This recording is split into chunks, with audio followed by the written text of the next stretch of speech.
year, new grind. I got a question for you. Are you living life, or is life living you? How bad do you want to be successful? Are you ready to level up in life?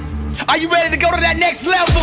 Are you sick of being average? I ask you again, are you living life, or is life living you? Less than unstoppable, the international world tour. Dr. Billy Alsbrooks, coming to a city near you. I'll be teaching a 4-hour, life-changing seminar on the art of greatness. Arise, champion. Every city will sell out. Get your tickets now. This year we're taking this thing global. 27 cities, Toronto, London, Paris, Rome. We're coming to impact 1 billion people. If you are serious about success, be at one of these events. Get your tickets now at blessedandunstoppable.com.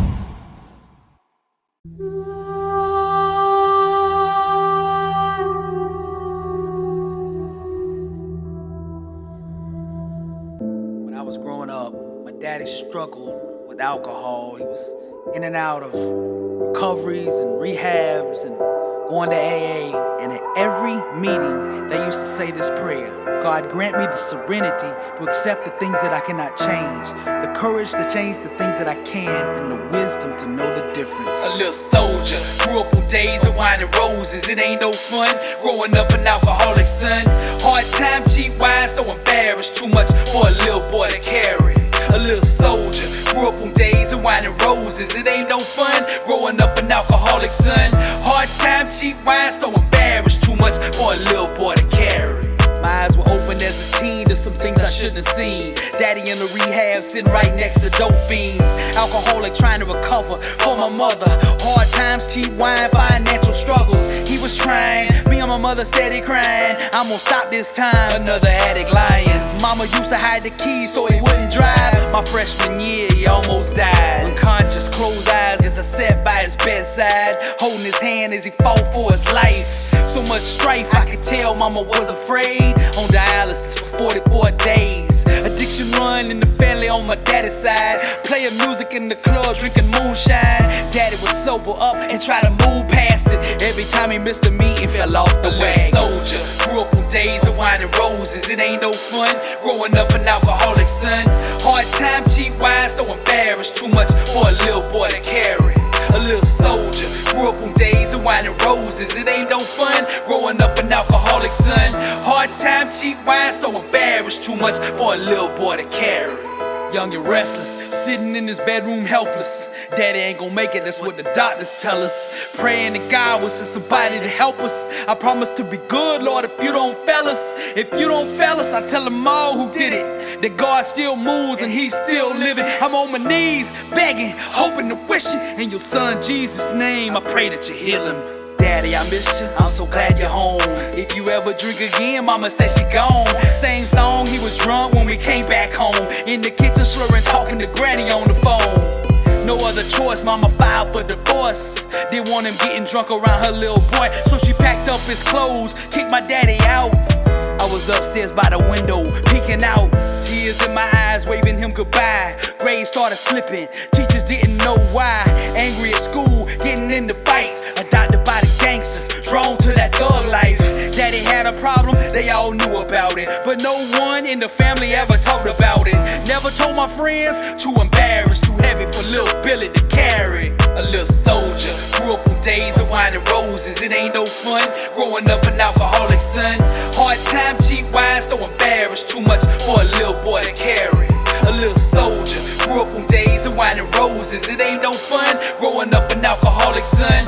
Hard time, cheap wine, so embarrassed. Too much for a little boy to carry. Now my daddy was a good man, but on his side of the family they struggled with addiction. His daddy, my papa, was a violent drunk, and he grew up in that kind of household. Now my daddy was never violent with me.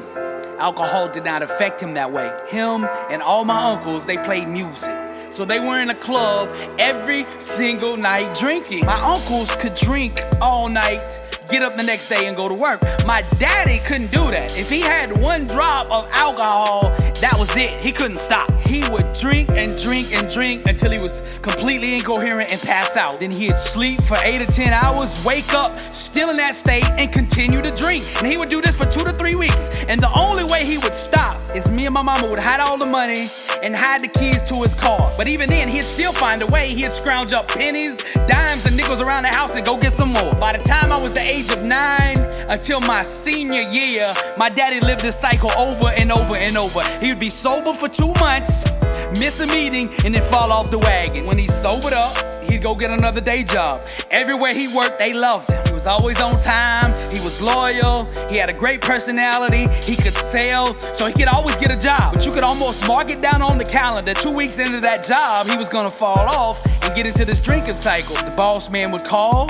wondering why daddy hadn't showed up for work, and my mother would cover for him. She would say he was sick, which he was. So when he got back on his feet, he'd go back to that job, and then 2 months later, this thing would happen again. And by that time, the employers would start to figure out that my daddy had this issue. It was really heavy on me and my mother trying to keep this secret. It's like, you know, the embarrassment. You don't want your friends to know, your family to know, the coworkers to know. So we were constantly putting on this mask that everything was okay. I really love my daddy, and we had such a great relationship when he wasn't drinking. But I remember back to my freshman year, I was playing my first game of high school football, and I intercepted a pass and ran it 40 yards for a touchdown.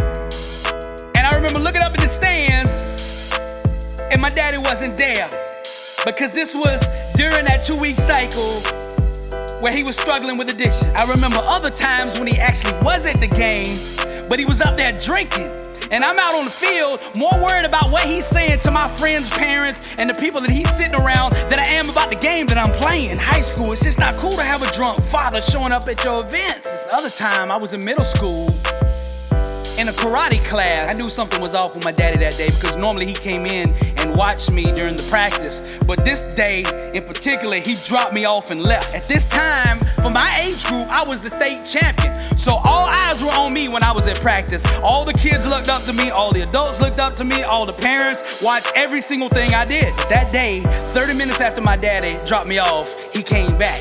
He came through the door, stumbling, completely incoherent, fully intoxicated, with blood all down his face and all over his shirt. I'm struggling with all these different types of emotions. For one, I'm worried, like, what happened to my daddy? Are you okay? Number two, I'm embarrassed. Everybody's looking at us saying, what's going on? And number three, I'm trying to get out of there. I wanted to crawl under a rock and hide. I don't even know how he made it in the door. He was completely incoherent, could not speak. It looked like he had fell and busted his head, because he was bleeding all down his face, all on his shirt, all on his pants, completely reeking of alcohol. I put his arm over my shoulder, and he's stumbling all the way to the car. And all the other little nosy parents were looking out the window, shaking their head. I can still remember how they were looking at me. They were all looking at me from inside. Not one of those parents came out there to help me. I just had to get out of there. I knew daddy couldn't drive, but I'm too little to reach the gas pedal. So I got in my daddy's lap to steer. And I would tell my daddy when to push the gas and when to push the brake, as he would fade in and out of consciousness. We lived in Dallas back then, and it was about 20 miles to where I live. So we rode through rush hour traffic about 20, 30 miles an hour all the way home. Nobody can tell me that God don't exist, because he was protecting me even way back then. Us getting back to the apartment was only half of it. By the time we pull in, my daddy is completely passed out. And of course, all the little kids and parents are outside playing the day that this happens. I am hoping that I can get inside to tell my mother what's going on and get back out to the car before all these kids realize that my dad is passed out in the front seat of the car. Now, my mama didn't know any of this was going on. I didn't want to sit back at the karate school for 30 minutes for her to come get us while my dad was in the state with all those people looking at us. So I run in, I say, Mama, come help me. We gotta get daddy, he's in the car. She's like, what do you mean? I said, he's pulled another drinking episode. He is drunk and passed out in the car. She said, how did you get home? I said, I drove. Oh, she was livid. I told her, we don't have time to talk about that right now, Mama. All the neighbors and all the kids are downstairs, they gonna see daddy. But we gonna have to figure out this problem though, because see, my mama's 5'1", and I'm about 11 years old, and we're gonna have to figure out how to get this 5'11", 185-pound man who is unconscious and bleeding. How are we gonna get him up this flight of stairs to the second floor? This is the kind of stuff me and my mother had to deal with every time he pulled a drum. I remember this other time where me and my daddy went to this all-day karate tournament about 4 hours away from home. I was competing in 4 different competitions that day, and somewhere around that first competition, my daddy started drinking. He would just come up missing for about 15-20 minutes. He was going back and forth to the car to drink. By the end of that day, about the time the sun is going down, my daddy is blasted. I knew he couldn't drive 4 hours back home, so I asked him to pull into the gas station so that I could get a drink. My daddy passed out before he even put the car in park. I had to shift the gear for him. I'm about 10 years old at this time. I'm 4 hours away from home, and it's starting to get dark, and I don't even know where I'm at. I've been competing all day and hadn't ate, and I had no money. I found a quarter on the floor. I went over to the payphone and called mama. I had no clue where I was at, so I couldn't even tell her where to come pick me up. She told me to go inside and ask the lady at the convenience store if she could come to the phone. God bless that lady, because she did. She went out there and told my mother where I was at. My mother asked her if she would take care of me with some food and a drink until she got there and could pay for it. And that nice lady did that. She took really good care of me. A couple years later, at the end of my freshman year, my mother gets offered this promotion down in South Florida. We're still living in Dallas, but it's such a great opportunity, we couldn't pass it up. The company gave us 2 weeks to go down there and find a place and to get settled in. But the day before we're supposed to fly to Fort Lauderdale, my daddy falls off the wagon again. What this means is he's not gonna be able to go to Fort Lauderdale with us to find a place. And seeing how these binges usually last 2 to 3 weeks, he's not gonna be able to help us move the 1,300 miles from Dallas to South Florida. We fly out the next day. My mother calls my uncle who lives there in Dallas and tells him to keep an eye on my daddy who's drinking. My uncle can't reach him for a couple days, so he decides to go over to the house and check on him. He finds my daddy unconscious in the bathroom, and the whole floor is covered with blood. Looks like a murder scene. My uncle calls 911. They rush my daddy to the hospital. My daddy, who ran out of regular alcohol, decided to drink a full bottle of rubbing alcohol, which is poison. You're not even supposed to drink a teaspoon of this. If you have a teaspoon of this, you're supposed to go to the hospital. My daddy drank a whole bottle. Just about every organ in my daddy's body shut down. The doctors told us there's no way he's gonna make it out of this. Me and my mother had to rush back from Fort Lauderdale on an emergency flight to get to my daddy. He was touch and go for weeks. He was on dialysis for 44 days. It was a long, exhausting, emotional struggle for all of us, but God brought us through it. Altogether, it took about a year for my dad to fully recover. My mother told my daddy, when you recover, I don't want you coming down to Fort Lauderdale. But a year later, he did. He showed up sober, looked better, and said all the right things, said he was gonna be different, said he was gonna make the change, and going through this crisis was his rock bottom. He promised me and mama I would never touch a drop of alcohol again, hoping for the best. And because of me, mama let him move back in. But 2 months later, he was back drinking again. My mother had tried everything she knew how to do, and nothing was getting through to my daddy. So going into my senior year, my mother filed for divorce. It had gotten so bad, one time my daddy lost his car completely. He came home in a cab and we said, where's your car? He couldn't remember. We called the police. There was no record. There was no tow trucks, anywhere saying that they had found it. And we never did find that car. We don't know what happened to it. Now, when my daddy would go on these drinking episodes, he used to watch the same 2 movies. And I knew if either one of these 2 movies was on the TV screen, I knew where my daddy was at mentally. He was either about to start drinking or he was already in the process. One of the movies was called Cat on a Hot Tin Roof, starring Paul Newman. And the other movie was called Days of Wine and Roses. The story's built around this couple that struggles with alcoholism and it tears them apart, which is what it did to my family. But what the devil meant for harm, God will make good. Now let me tell you about the victory. That day my daddy got the paperwork for the divorce. That was the last day that my daddy ever touched a drop of alcohol. That day he made a decision and he said never again. He got serious about treatment. He sobered up. He kept his mind right. He never ever missed a meeting. And for the last 15 years, he helped others get off drugs and alcohol. Right before he died, he picked up his 15th year chip for sobriety. When he was living, I never told him how proud of him I was for overcoming that. I was always kind of scared if I said something, I might jinx it and he might relapse. The reason I decided to write this song and to share this story with you is I know a lot of you out there are going through the same thing. I don't know what side of this story you might be on.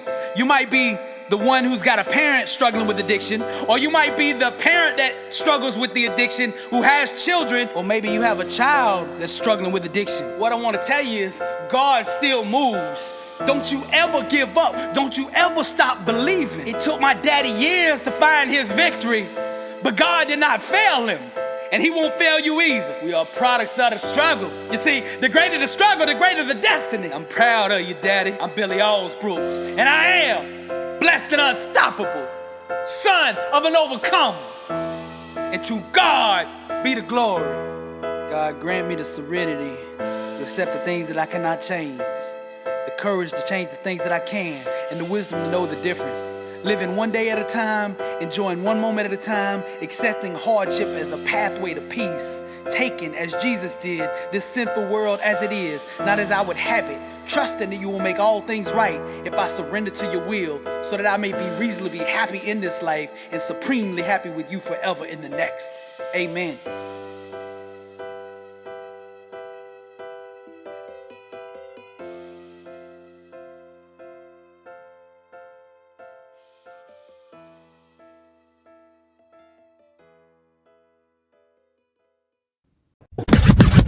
Blessed and unstoppable.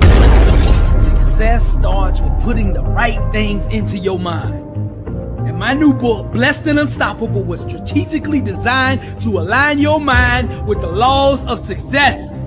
This curriculum will teach you the inner mechanics required to go from average to phenomenal, from living a life with limits to being blessed and unstoppable. As you follow this guide step by step, amazing breakthroughs will happen. New doors of opportunity will open, and favor will begin to chase you down. Blessed and Unstoppable is a 31-day devotional on the laws of success. This book will instigate the thought process and actions required to transform your life. Each day has a Bible verse, a teaching on that day's principle, a positive affirmation, a prayer for the day, self-assessment questions, success quotes, action steps, and a powerful inspirational message. Regardless of what field you're in, Blessed and Unstoppable is your blueprint for success. Get your copy at blessedandunstoppable.com. Also available on Amazon.